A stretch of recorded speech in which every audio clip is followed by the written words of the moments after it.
మోహనవాణి శ్రోతలకు ఉగాది శుభాకాంక్షలు.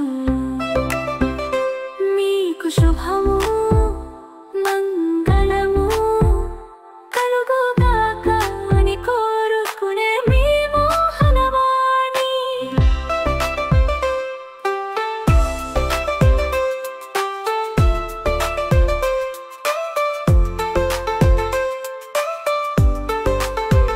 వినండి, వినిపించండి, వింటూనే ఉండండి. మోహనవాణి తెలుగు పాడ్కాస్టు. ఓం శ్రీ గణేశాయ నమః. ఉగాది తెలుగు సంవత్సరాది గురించి తెలుసుకుందాం. ఈ ఎండల నుంచి ఉపశమనంగా అన్నట్టుగా ప్రకృతి పచ్చటి చీర కట్టి చల్లదనాన్ని పంచుతుంది. చెట్లు చిగిర్చి పూలు పూసి కంటికి ఆహ్లాదాన్ని ఇస్తాయి.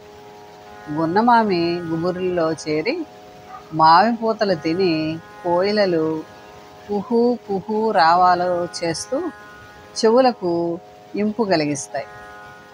జిహ్వను తట్టి లేపే మామిళ్ళు వేసవిలోనే నోటికి పసందు చేస్తాయి. మనిషికి ఏం కావాలో ప్రకృతికి తెలుసు. అందుకు కృతజ్ఞతగాను ప్రకృతిలోని మార్పులకు తగ్గట్టుగా వ్యవహరించడానికి ఈ ఉగాది వంటి వేడుకల్ని మన పెద్దలు ఏర్పాటు చేశారు. ఉగాది షడ్రసాల పండుగ. 6 రసాలతో ఉగాది పచ్చడి తయారు చేసి ప్రసాదంగా తీసుకుంటాం. ఆకులు రాల్చి శిశిర ఋతువు తరలి వెళ్ళగా చిగురించిన చెట్లతో ప్రకృతికి అందాలు నింపుతూ ఆనందంగా ఆమనొచ్చింది. దక్షిణాయనం వెళ్ళిన తర్వాత ఉత్తరాయణంలో వచ్చే పండగ ఉగాది లేదా యుగాది. ఇది తెలుగువారు జరుపుకునే ముఖ్యమైన పండుగ ఉగాది. ఉగస్య ఆది ఉగాది అంటారు. ఉగ అంటే నక్షత్ర గమనం, యుగము అంటే 2 లేక జంట అని అర్థం.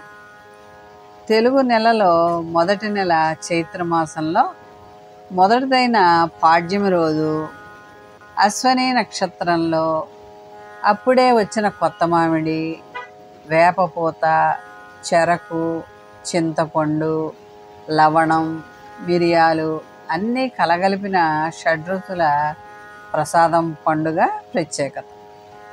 ఈ 6ంటిని అరిషడ్వర్గాలకి ప్రత్యేకతగా చెప్తూ ఉంటారు. ఇవి అరిషడ్వర్గాలను జయించి మనీషిగా ఎదగాలన్నదే ఉగాది ఉద్దేశం. సోమకుడనే రాక్షసుడు వేదాలు అపహరించగా శ్రీ మహావిష్ణువు మత్స్యావతారాన్ని ధరించి సోమకుని సంహరించి వేదాల్ని బ్రహ్మకు అప్పగించిన శుభతరుణమే ఉగాది. ఉగాది రోజున ఉదయాన్నే అభ్యంగన స్నానం చేసి చక్కగా కొత్త దుస్తులను ధరించి ఆ రోజు తయారు చేసుకున్నటువంటి ఉగాది పచ్చడి అందరూ కూడా స్వీకరిస్తూ ఉంటారు. 6 రుచుల సిద్ధాంతాన్ని అనుసరించే తీపి, పులుపు, ఉప్పు, కారం, వగరు, చేదు ఈ 6 రుచులు ఉంటేనే అది పోషకాహారం అవుతుందని ఆయుర్వేద శాస్త్రం చెప్తోంది. ఉగాది నాడు మనం స్వీకరించేటువంటి ఆ ఉగాది పచ్చడి స్వీకరించే ముందు మనం ఈ చిన్ని పద్యాన్ని చదువుకోవాలి. శతాయుర్వజ్రదేహాయ సర్వసంపత్కరాయ చ సర్వారిష్ట వినాశాయ నింబకదళ భక్షణం అనే ఈ పద్యాన్ని చదువుకుని ఉగాది పచ్చడిని సేవించాలి. ఉగాది పచ్చడి సేవానంతరం మనం ఆలయ దర్శనం చేసుకోవాలి. ఆలయాల్లో పంచాంగ పఠనం ప్రధానంగా జరుపబడుతుంది. పంచాంగం కాలపురుషుడైన మహావిష్ణువుకు ప్రతిరూపం. ఈ పంచాంగ శ్రవణం వలన నవగ్రహాలు సకల సౌఖ్యాలను కలగజేస్తాయని, దైవానుగ్రహం కలుగుతుందని పండిత వాక్కు. తిథి, వార, నక్షత్రం, యోగం, కరణాలను లెక్కవేసి దేశ భవిష్యత్తు, మానవుడి మంచి చెడులను గురించి పండితులు వివరించి చెప్తారు. దీన్నే పంచాంగ శ్రవణం అంటారు. ఉగాది రోజున అభ్యంగన స్నానం, నూతన వస్త్రధారణ, ఉగాది పచ్చడి తినడం, పంచాంగ శ్రవణం ఇవి ముఖ్యమైన పనులు. ఉగాది నాడు ఆ సృష్టికర్తను దవనంతో పూజించాలని పెద్దలు చెప్తారు. రైతులు పంచాంగ శ్రవణం చేసి ఈ ఏడాది వాతావరణం ఎలా ఉండబోతోంది, ఏ ఏ పంటలు వేస్తే మంచిది, ఏరువాక ఎప్పుడు సాగాలి, ఇలాంటి విషయాలను తెలుసుకుంటారు. చైత్ర శుక్ల పాడ్యం నాడు బ్రహ్మ సృష్టిని ప్రారంభించిన రోజని, శాలివాహన శకయుగకర్త శాలివాహనుడు పట్టాభిషిక్తుడై నది కూడా ఈరోజే. మహావిష్ణువు నాభికమలం నుండి ఉద్భవించిన బ్రహ్మ సృష్టిని ప్రారంభించబోతూ మహావిష్ణువు తన వద్ద ఉండాలని కోరుతాడు. విష్ణువు తాను పాలకడిల్లో ఆదిశేషునిపై శయనించి ఉన్న విగ్రహాన్నిచ్చి దాన్ని అర్చించమంటాడు.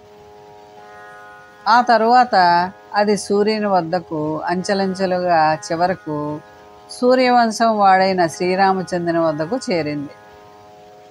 ఆ విగ్రహాన్ని లంకకు తీసుకుపోతూ దారిలో కావేరీ నది ఒడ్డున నేలపై పెట్టగానే అది అక్కడే ప్రతిష్ఠితమయ్యింది.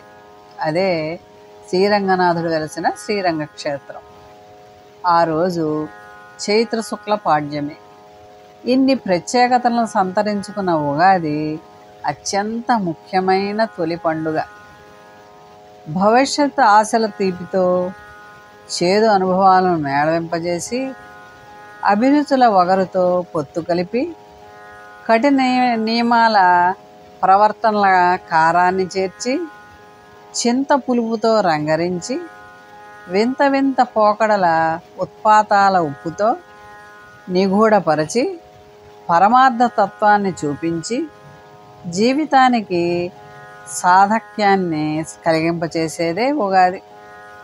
నూతన సంవత్సరాది అయిన విశ్వావసు సంవత్సరం మంచి నిర్ణయాలతో, మంచి ఆరోగ్యంతో, ఆనందంతో అందరూ గడపాలని కోరుకుంటూ ఉగాది శుభాకాంక్షలు తెలియజేస్తున్నాను. ఉగాది పచ్చడి తిని నూతన వస్త్రధారణ చేసి దేవాలయానికి వెళ్ళి దేవుణ్ణి ప్రార్థించి దేవుని ఆశీస్సులు పొందాలి. నీ పాద కమల సేవయు నీ పాదార్చకుల తోడి నెయ్యము నితాంతాపార భూత దయయు తాపసమందార నాకు దయచేయగదే అని ఆ భగవంతుని ప్రార్థించి, ఈ నూతన సంవత్సరం అంతా కూడా తనకి మంచి జరగాలని, మంచి విషయాల్లో భగవంతుని యొక్క సహాయ సహకారాలు అందాలని, ఆ భగవంతుని అనుగ్రహం ఎల్లవేళలా ఉండాలని భగవంతుడిని ప్రార్థించి పెద్దల దగ్గర ఆశీస్సులు తీసుకుని నూతన సంవత్సరంలోకి అడుగిడుదాం. అందరికీ ఉగాది శుభాకాంక్షలు. వినండి, వింటూనే ఉండండి. మోహన్వాణి ఛానల్ వారికి ధన్యవాదాలు. మోహన్వాణి పోడ్కాస్ట్ వింటున్న శ్రోతలందరికీ హృదయపూర్వక ధన్యవాదాలు. వినండి, వినిపించండి, వింటూనే ఉండండి. మోహన్వాణి తెలుగు పోడ్కాస్ట్ మీరు వింటున్నారు. మోహన్వాణి. ఇంతవరకు మన ఛానల్కి ఎవరైనా సబ్స్క్రైబ్ చేసుకోకపోతే ఇప్పుడే ఈ క్షణమే సబ్స్క్రైబ్ చేసుకుని ఆ పక్క నుండి బెల్ బటన్ మ్రోగించి మమ్మల్ని ప్రోత్సహిస్తారని మనస్ఫూర్తిగా కోరుకుంటూ